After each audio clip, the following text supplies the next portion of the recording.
Former Panthers head coach John Fox used to say you cannot go 16-0 if you don't start out 1-0. Foxy doth have a way with words, and so does our Panthers insider, Mark Thomas, who joins us now in studio. Look, we are a long way from 16-0, but as far as starts go, you like what you saw on Sunday. I do.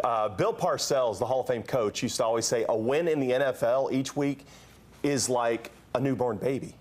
Yeah.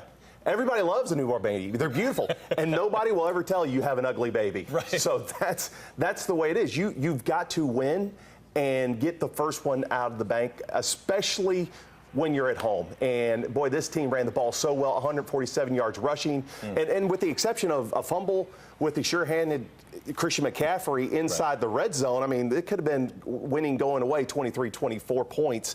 And boy, they look good running the ball. I had a lot of people ask me, is the Panthers defense really, really good, or are the Cowboys just really, really bad? Look, do not kid yourself. This is a top 10 unit.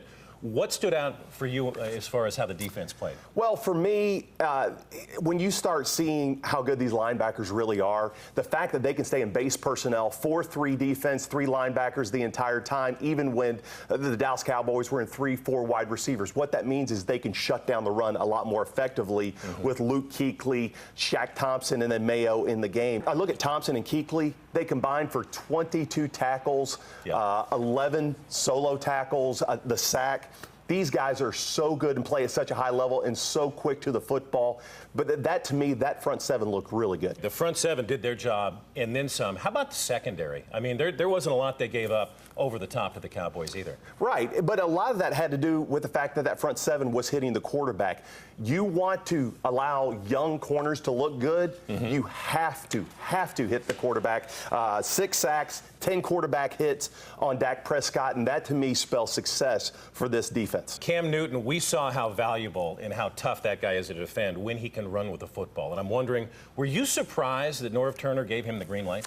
No, because if they're going to have the run-read option as a part of their offense, and the defense is going to take the running back out of it, I mean, you don't want Christian McCaffrey breaking off 30, 40-yard runs. Well, that means Cam Newton, just by default, has to run the football. And let's be honest, Cam Newton has said the majority of the time he gets hurt on a hit is when he's in the pocket as opposed to when he's running the football. So, no, it's going to be a part of this offense, and it's part of this running game has to have Cam Newton run the football, especially inside the red zone. We get the W against the Cowboys. We talked about how important that opening victory is. A win like this, is this something we can propel ourselves momentum-wise moving forward? Yes, because the great Vince Lombardi said winning is a habit. Unfortunately, so is losing. You have to continue this winning process. When you win, everything is better in the locker room. The coaches are smarter.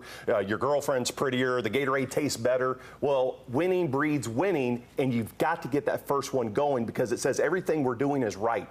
The decision we're making are correct. And I think this is really the jolt they needed to kind of get things going. Even though it was a low-scoring, tough game, it was a good game to win. We're hoping you can stick around because up next, the Falcons, and we want to get your thoughts on what lies ahead on Sunday. Let's do it. All right.